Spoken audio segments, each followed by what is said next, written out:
కాంగ్రెస్ పార్టీని తిట్టడము, కాంగ్రెస్ పార్టీకి నిరుద్యోగులం ఇది చేసినాం అది చేసినాం, బస్సు యాత్రలు చేసినాం, గెలిపించినాం, ఇక మమ్మల్ని చూడట్లేరు, మమ్మల్ని పట్టించుకోవట్లేరు, మా బాధ మీకు కనిపించదు మేము అని ఇక ఇలాంటి తిట్లు మాత్రం నేను అసలు తిట్టను.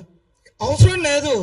గెలిపించినాం అనేటటువంటిది నువ్వు చేసిన కష్టాన్ని వాళ్ళు ఒప్పుకోనప్పుడు నేను చేసినని నిన్ను నువ్వు వాళ్ళకి చేసినటువంటి శ్రమను గుర్తించుకోవడానికి నువ్వు చెప్పుకునేటటువంటి ఒక ప్రయత్నం చేయాలి. సాక్షాత్తు ముఖ్యమంత్రి ప్రమాణ స్వీకారం చేసిన రోజు రాహుల్ గాంధీ సమక్షంలో అప్పుడు ప్రమాణ స్వీకారం చేసుకున్న మంత్రుల సమక్షంలోనే చెప్పిండు. ఇక దీన్ని మనం చెప్పడం అంటే ఇక దీనంత దురదృష్టం ఇంకోటి ఉండదు. ఇక నేను ఇక్కడ ఒక 3 అంశాలు చాలా క్లియర్గా మాట్లాడతా. ఒకటి, నిరుద్యోగులలో ఐక్యత లేదు, నిరుద్యోగులలో గ్రూపులై ఉన్నాయని మాట్లాడేటటువంటి వాళ్లకు నేను సమాధానం చెప్తాను. ఎందుకంటే ఇందులో ప్రజా సంఘాలు ఉన్నారు, ఇందులో ఉద్యమకారులు ఉన్నారు, ఇందులో అందరూ ఉన్నారు. నిరుద్యోగులను నిందిస్తున్నారు. ఇదొక విషయము. దాని తర్వాత ఇప్పుడు ఎమ్మెల్సీ ఎన్నికలు రాబోతున్నాయి. వాడు ఎట్లాగ ఇవ్వనన్నాడు, చనిపోతున్నారు.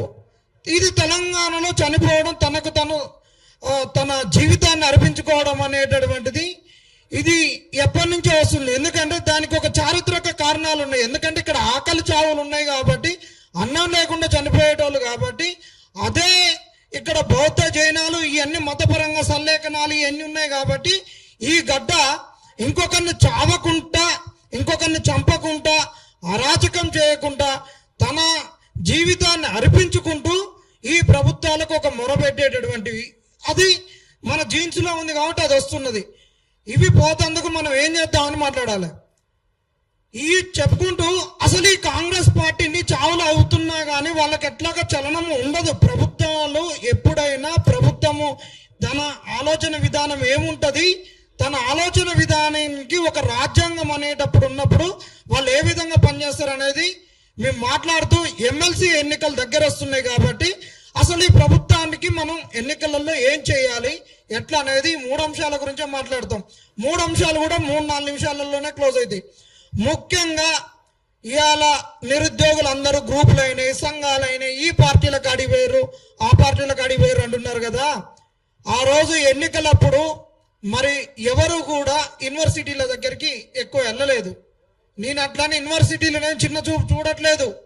ఆ రోజు యూనివర్సిటీలు తెలంగాణ ఉద్యమంలో పాల్గొన్నాక వాళ్ళ మిత్రులందరూ రాజకీయాలలోకి వెళ్ళి రాజకీయాలలో కొన్ని పదవులు అనుభవిస్తున్నప్పుడు మనం అనుకున్నటువంటి పార్టీ అధికారంలోకి వచ్చింది కదా, బీఆర్ఎస్ అని కొన్ని రాజకీయ కారణాల ద్వారా వాళ్ళు వివిధ పార్టీలలోకి పోయి అక్కడ ఉద్యమాలు అనేటటువంటివి స్ఫూర్తిని కోల్పోయి యూనివర్సిటీ గడ్డలు అనేటటువంటివి ఉద్యమాలకు దాదాపు దూరంగా ఉన్నటువంటి ఒక పరిస్థితి. దానికి రకరకాలుగా గత ప్రభుత్వంలో వచ్చినటువంటి జీవోలు, అక్కడ వచ్చినటువంటి చట్టాలు, అక్కడ డబుల్ పీజీలకు హాస్టల్స్ ఇవ్వము, దాని తర్వాత ఇక్కడ ఉన్న పలంగా వెళ్ళిపోవాలి, అప్పుడు ఉద్యమంలో జీవితాన్ని కాలాన్ని కోల్పోయిన వాళ్ళు కూడా పిహెచ్డీలు మీకు రెన్యువల్ కావు, ఇలాంటి 100,00,000 కారణాలు ఉన్నాయి. ఈ ఉద్యమాలను చీల్చడానికి సంఘాలను చీల్చుడు ఇవన్నీ కూడా గత ప్రభుత్వంలో అన్ని జరిగినాయి కాబట్టి యూనివర్సిటీలు స్తబ్దం అయిపోయినాయి. మరి ఏ ఆలోచన విధానము, ఏ ఐడియాలజీ, ఏ సైద్ధాంతిక భూమిక లేకుండా కేవలం మా జీవితాలు మారాలి, మాకు ఉద్యోగాలు రావాలి, మేము ఒక్కడ బీఈడి చేసినాం, మేము బీటెక్లు చేసినాం, మేము ఇంకో కోర్స్ చేసినాం, మేము ఎంసీఎల్ చేసినాం, మేము ఇవన్నీ చేసినాం, మాకు ఈ ఉద్యోగ నోటిఫికేషన్కి ఎలిజిబిలిటీ ఉంది కాబట్టి మేము వచ్చి అశోక్ నగర్లో కూర్చొని చదువుకొని ఉద్యోగాలు తెచ్చుకుంటాం అనేటటువంటి ఆలోచనతో అశోక్ నగర్కి వచ్చిర్రు. అశోక్ నగర్ అనేటటువంటిది ఒక ప్రశాంతంగా ఉండేటటువంటిది.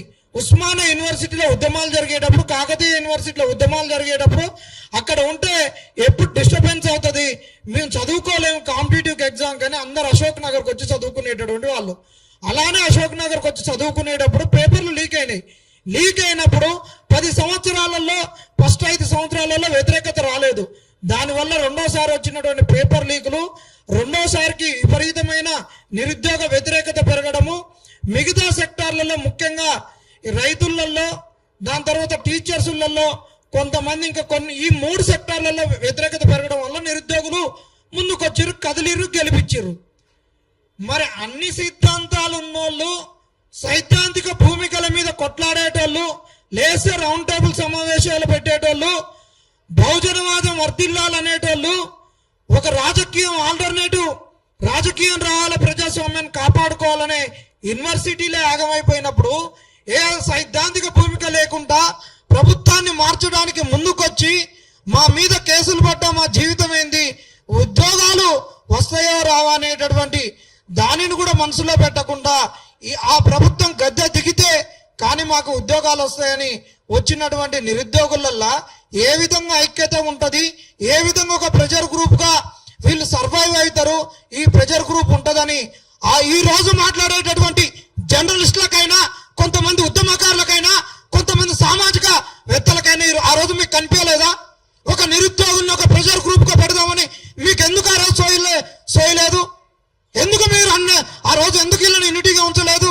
వీళ్ళనే కాదు, ఈ రోజు కొట్లాడేటోళ్ళు ఆ రోజు చాలా మంది లేరు, ఈ రోజు కొట్లాడేటోళ్ళు రేపు కూడా చాలా మంది ఉండరు. ఎందుకంటే వీళ్ళు ఒక రాజకీయంగా ఒక పార్టీకి అసోసియేట్ అయ్యో లేకుంటే ఒక ఓల్డ్ టైమర్స్ గా ఉన్నోళ్ళు కాదు, ఉద్యోగం కొరకు వచ్చిన వాళ్ళు, గతి లేకుండా పోయి ఇందులోకి దిగినటువంటి వాళ్ళు. కాబట్టి ఆ రోజు మీకు ఎందుకు సోయలేదు? ఆ రోజు కాంగ్రెస్ లాగానే మాకేదో వస్తుంది, అది వస్తుంది, ఇది వస్తుంది అని అందరు తిరిగి అన్ని చేసినాక ఈ రోజు 1 సంవత్సరంన్నర పాటు నిరుద్యోగులు కొట్లాడినాక చాలా మంది ఈ రోజు ప్రభుత్వం పైన కొట్లాడడానికి వచ్చినటువంటి వాళ్ళు గుర్తుపెట్టుకోరు. ఫస్ట్ నుంచి కూడా నిరుద్యోగులు ఉన్నారు. ఇది మీరు బంద్ చేసుకొని ఇక నుంచి ప్రెజర్ గ్రూప్ ను ఎన్నికల వరకు ఏ విధంగా సర్వైవ్ చేద్దాము, ఇప్పుడు వచ్చే ఎమ్మెల్సీ ఎన్నికలలో ఈ ప్రెజర్ గ్రూప్ తోటి కాంగ్రెస్ ఏ విధంగా 2 ఎమ్మెల్సీ స్థానాలలో బొందబెట్టడానికి ప్రయత్నం చేయాలని ఆలోచించరు. కానీ అంటే మీ దాంట్లో దిల్సుఖ్ నగర్ లో ఒక గ్రూపు, అశోక్ నగర్ లో ఒక గ్రూపు, వీడు ఇన్ని పైసలు తీసుకుండు, వాడు అన్ని పైసలు తీసుకుండు, ఎవడిస్తాడు? మరి వీళ్లకు అశోక్ నగర్ లో కొట్లాడేటోళ్ళకి వీళ్ళకి ఇస్తే ఒకసారి అది అనేటోళ్ళు కూడా మీరు కూడా చూసుకోరు. మరి ఇన్ని సంవత్సరాలు కొట్లాడిన వాళ్ళు ఎట్టుండరు? ఎవరు తీసుకున్నా ఆ ఖర్చులకు దానికి సరే, ఇక దాని గురించి మీరు ఆలోచించురి. ఇంకొకటి, ఈ ఎమ్మెల్సీ ఎన్నికలు వస్తున్నాయి, ఈ ఎన్నికల వరకు ఈ కాంగ్రెస్ అయితే ఏమీ ఇవ్వదు. కాంగ్రెస్ కాదు, రాజ్యంలోకి వచ్చినటువంటి వాళ్ళు, ఆ కుర్చీని ఎక్కేటటువంటి వాళ్ళు, వాడు ఏ కులమైనా కానీ వానికి ఉండేటటువంటి నేచరు తన కుర్చీని కాపాడుకోవడం, సంపాదించుకోవడం, 4-5 తరాలకు కూడబెట్టడం, ఇవన్నీ ఉంటాయి. 4-5 కాదు, ఇంకెన్నో తరాలకైనా ఉంటాయి. కానీ మరి ఎందుకు వీళ్లకు మరి ప్రజల గురించి ఆలోచన ఉంటది? ఎందుకు సంక్షేమ పథకాలు? ఇప్పుడు ఆ సోదరు అన్నది వీళ్లకు మానవీయ కోణం లేదా అని. ఈ ప్రభుత్వాలు నడిపేటోళ్ళకి ఎప్పుడు కూడా మానవీయ కోణం ఉండదు, గుర్తుపెట్టుకోరి. రాజ్యాలలో కూడా, రాజ్యాలు లేని వాళ్ళకు కూడా ఉండవు, కొన్ని ప్రెజర్ గ్రూప్స్ ఉండడం వల్ల ఉంటాయి. కానీ మరి ఇప్పుడు ఎందుకు ఉంది అంటే ఒక రాజ్యాంగం ఉంది కాబట్టి, ఆ రాజ్యాంగ విలువలు ఉన్నాయి కాబట్టి వాటి కొరకు వీళ్ళు సంక్షేమ పథకాలు పోవడం జరుగుతుంది. ఇంకా ఏమన్నంటే మళ్ళీ ఓట్ల కొరకు ఒక సానుభూతి అని వస్తే పోతారు తప్పితే వాళ్ళకు మానవీయ కోణం అనేది దాదాపుగా ఉండదు రాజ్యాన్ని ఏలేటోనికి. అది గుర్తుపెట్టుకోవాలి మనం నిరుద్యోగులం. కాబట్టి ఎమ్మెల్సీ ఎన్నికలలో కాంగ్రెస్ పార్టీని ఓడగొట్టడానికి ఏంటిది, ఏం చేయాలనేటటువంటిది పెద్దలందరూ కూడా ఈ తెలంగాణను మార్చుకుందాం. వచ్చినటువంటి తెలంగాణలో 15 సంవత్సరాల్లో ఏ విధంగా నీళ్లు నిధుల నియామకాల గురించి ఆ రోజు చాలా మంది చనిపోయారు, ఇవాళ నియామకాల గురించి చనిపోతున్నారు. కాబట్టి దయచేసి దీన్ని దృష్టిలో పెట్టుకొని అతి త్వరలోనే ఈ తెలంగాణలో కాంగ్రెస్ కి ఎన్నికలలో గండి కొట్టడానికి ఒక బృహత్ కార్యాచరణను రచించుకొని ముందుకు పోతేనే తప్పితే ఒకళ్ళను నిందించుకొని పోతే మాత్రం ఏమీ ఉండదు. ఇక ఇక్కడ ఉన్నటువంటి మరి ఉప ముఖ్యమంత్రి గారు ఖచ్చితంగా వాళ్ళు రాజీనామా చేయాల్సిందే, రేవంత్ రెడ్డి గారు రాజీనామా చేయాల్సిందే. మరి ఇక్కడ నుంచి నేను ప్రతిపక్షాలను కూడా ఖచ్చితంగా నిలదీస్తా. ఎందుకు నిలదీస్తానంటే అధికార పార్టీ ఎప్పుడైనా తన స్వభావాన్ని తను ప్రవర్తిస్తూనే ఉంటది. తాజ్బాము నువ్వు ఎన్ని పాలు పోసినా అది బుసలు కొడుతూనే ఉంటది. నువ్వు రాజ్యం అదే పని చేస్తుంది. మరి నువ్వు తాజ్బాన్ దగ్గర పోయి కర్ర తీసుకొని తన యొక్క పడగ మీద కొట్టినప్పుడు అది వచ్చి నిన్ను కాటేస్తుంది. ప్రతిపక్షాలు అనేటటువంటివి తన పాత్ర నిర్వహించినప్పుడు అధికార పార్టీ ఇచ్చిన హామీలను కాదు కదా, అవసరం అయితే నిన్ను కూడా నిలువు నమ్మి ముందుకు పోతుంది. మరి ఇక్కడ ప్రతిపక్షాలు ఏం చేస్తున్నాయని అడుగుతున్నాం. ఒక ప్రతిపక్షం మేము ఇంతవరకు నేను ఇక్కడ అడిగే పెట్టలేదు, రాజ్యాధికారం చేయలేదు, ఇద్దరిని చూసిరు నేను గెలుస్తా అంటాడు. ఉట్టిగానే ఆయనను చూసిరు ఈయనను చూసిరు నిన్ను చూస్తారా? మరి మీ బీజేపీ వాళ్ళ గతి ఏంది ఒకసారి మీరు చెప్పండి. ఏదో స్టేజ్ డ్రామా లెక్క ఒక్క రోజు వస్తాం, 2 రోజులు వస్తాం, ఈడొచ్చి డ్రామా చేసిపోతాం అంటే ఇది కుదరదు. ఖచ్చితంగా మీరు ఒక ప్రణాళికతోటి ముందుకు రండి. మేము చేసినాంగా అంటే ఒక రోజు వచ్చి చేస్తే అది కాదు. మరి అక్కడ మరి ధర్మేంద్ర ప్రధాన్ రాజీనామా చేయించడానికి రాహుల్ గాంధీ గారు కొట్లాడిర్రు. మరి ఆయన రాజీనామా చేయగానే తెల్లారి ఇక్కడ ఉప ముఖ్యమంత్రి, ఇక్కడ ఉన్నటువంటి ముఖ్యమంత్రి గారు ర్యాలీ తీసిర్రు. మరి అంత చేసినప్పుడు మరి మీరెందుకు చేయరు? ఇక్కడ ఒక విద్యార్థి సాక్షాత్తు 2 పేర్లు రాసి రాహుల్ గాంధీకి నా యొక్క మరణ లేఖ సారాంశం అందేటట్టు వైరల్ చేయమని చెప్పినప్పుడు మీరు ఎందుకు మరి వీళ్ళని నిలదీయట్లేరు? మీరు ఎందుకు వచ్చి కొట్లాడరు? మరి మీకు ఇక్కడ అధికారం కావాలన్నా వద్దా? ఏం కాదు, మరి మా బీజేపీ వైఖరి ఏం లేదు, అధికారం మాకు ఎట్లయినా వస్తుంది. వచ్చేటటువంటి మరి ఎలక్షన్లలో అటు ఇటు చీల్చుకున్నాక మేము కొన్ని ఓట్లు కొంతమంది వస్తారు, మా వాళ్ళు ఒక 10-20 మంది గెలిస్తే అటు నుంచి ఇటు నుంచి 10 మందిని గుంజుకున్నాక మేము ఒక హంగ్ పార్టీని ఏర్పడేటట్టు చేసి దాని తర్వాత పార్టీని గుంజుకొని తెచ్చుకుందాం అనుకుంటుర్రా? నిజంగా ప్రతిపక్షంగా నిలబడి తెలంగాణలో అధికారాన్ని తెచ్చుకుందాం అనుకుంటుర్రా అనేది మీరు ఆలోచించుకోరు. మరి ఇక్కడ బీఆర్ఎస్ వాళ్ళు ఉన్నారు. మరి బీఆర్ఎస్ వాళ్ళు మరి మీరు ఎందుకు పోలేదు? ప్రబలిక మరణాన్ని మీరు సొమ్ము చేసుకొని కాంగ్రెస్ గెలిచిందని మీరు చెప్తారు. మరి ఆ రోజు నైట్ అందరు వచ్చారు. ఈ రోజు ప్రతి దానికి వెనక ఉండే ఫైమ్ గురించి వచ్చిండు, నీ ఎమ్మటున్న రోహిన్ రెడ్డి వచ్చిర్రు, ఇప్పుడున్న నీ ఎమ్మటున్నటువంటి అనిల్ యాదవ్ వచ్చిండు. ఆ రోజు నైట్ రోడ్ల మీద అందరం బొర్లినాం. మరి ఈ రోజు మరి బీఆర్ఎస్ ఎందుకు పోలేదు? మరి నిరుద్యోగులకు మీరు ఏం భరోసా ఇచ్చిర్రు? మీరు ఏం భరోసా ఇస్తున్నారు? మరి మొన్న మీరు నిరుద్యోగ మరి అక్కడ యూత్ డిక్లరేషన్ నిలదీస్తూ మీరు ఇచ్చినటువంటి భరోసా ఏంది? 1 సంవత్సరంలో వీళ్ళు 2 లక్షల ఉద్యోగాలు ఇస్తున్నారు, ఇవ్వలేదు. మేము వచ్చినాక ఇస్తాం అంటే వాళ్ళు వచ్చేంత వరకు మేము ఇటునే ఉండాలనా? మీ కుండలో బియ్యం పోసినాం, పోయినా పెట్టినాం, అది ఇంకా 2 ఏళ్ళ కొడుకుతే అప్పటి వరకు మీరు ఉపాసం పండురా, అంతేనా మీరు చెప్పి మీరు మరి ఈ 2 సంవత్సరాలలో మరి మీరు ఏం చేయబోతారు? ఇంకొకటి మొత్తం కూడా తెలంగాణలో 2 లక్షల ఉద్యోగాల గురించే తిరుగుతుంది చర్చ మొత్తం. 2 లక్షల ఉద్యోగాల గురించి ఎవరికి కావాలి? తెలంగాణ ఉద్యమంలో మరి ఇంటికొక ఉద్యోగం అంటే ఇక్కడ ఉన్న 3 లక్షల ఉద్యోగాల ప్రభుత్వ ఉద్యోగాలు ఎట్లా వస్తాయి? అక్కడ మోడీ 1 సంవత్సరానికి 2 కోట్ల ఉద్యోగాలు అన్నాడు. ప్రభుత్వంలో 2 కోట్ల ఉద్యోగాలు ఉన్నాయా? అసలు ప్రభుత్వ ఉద్యోగులు సెంట్రల్ గవర్నమెంట్ ప్రతి స్టేట్ లోగా వాళ్ళది సిజిఎల్ అనేది ఉంటుంది, సెంట్రల్ గవర్నమెంట్ ఆర్గనైజేషన్ ఉంటుంది. మరి 2 కోట్లు ఉంటారా? ఉండరు కదా.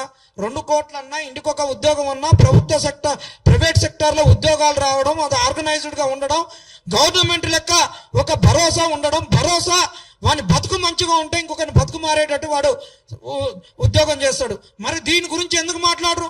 అంటే 2 లక్షల ఉద్యోగాలు 2 లక్షల ఉద్యోగాలు, మిగతా నిరుద్యోగుల పరిస్థితి ఏంది, వాళ్ళ జీవన స్థితిగతులు ఏంది, వీటన్నిటి గురించి కూడా ప్రతిపక్షాలు ఖచ్చితంగా వే ఫార్వర్డ్ తోటి ముందుకు రావాలి.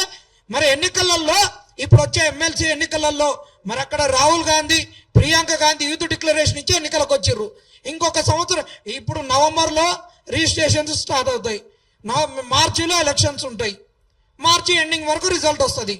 మళ్ళా మార్చి అయిపోయినాక 3 నెలల్లో జూన్ వస్తుంది.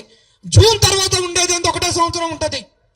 అయిపోతుంది. క్లియర్ గా చెప్తున్నాం, ఎందుకంటే మేము ఇంత స్పష్టంగా చెప్పినప్పుడు అక్కడొకరిని ఇక్కడొకరు వచ్చినాక చెప్పినాక అంతే ఉంటది. మొదటి నుంచి కాంగ్రెస్ కు మీరు అన్నట్టు బస్సు యాత్రలో ఉన్న కాళ్ళు మొక్కింది నేనే, మా అమ్మ కాళ్ళు మొక్కి ఓట్లేపించింది నేనే. ఎవడు రానప్పుడు కాంగ్రెస్ వాళ్ళు ఎవడు మాట్లాడినప్పుడు గ్రూప్ 1 గురించి 7వ తారీఖు నాడు వీళ్ళు ప్రమాణ స్వీకారం చేస్తే డిసెంబర్ 31 నుంచి నన్ను ఒక్కొక్కడి ఇష్టం వచ్చినట్టు తిట్టిండు. వీనికి ఇప్పుడే ఉప్పాగట్లేదు, ఇప్పుడే ఇదైందని. ఇప్పుడు చెప్తున్నా, ఒక్కొక్కడు 30 లక్షలు 40 లక్షలు తీసుకురని నిందలు మోపినా కానీ ఆ నిందలు తట్టుకొని నిలబడ్డోని ఆవేదనతో చెప్తున్నా. ఏదో అవాస పుణ్యానికి రాలేదు.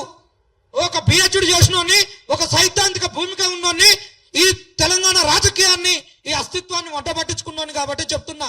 ఏదో వచ్చి మాట్లాడమంటే మాట్లాడిపోతుంది కాదు. కోదండరాం సార్నైనా ఎవరినైనా ఇదే ప్రెస్ క్లబ్ లో ఆ రోజు రేవంత్ రెడ్డి వచ్చినప్పుడు ఎవడు రాకుంటే, అశోక్ నగర్ రానియకుంటుంటే, అశోక్ నగర్ లో ఉన్నటువంటి వాళ్ళు ఆ రోజు ఉన్నటువంటి గాంధీనగర్ లో 6 కార్పొరేటర్లు 5 కార్పొరేటర్లు బీఆర్ఎస్ బయటికి వెళ్తామని చెప్పారు. 15 ఆటోలు పెట్టి తీసుకొచ్చిన రేవంత్ రెడ్డి వచ్చేసరికి ఎవరు లేకుంటే ఆయన మాట్లాడే లోపల ఇది మొత్తం నిన్నది.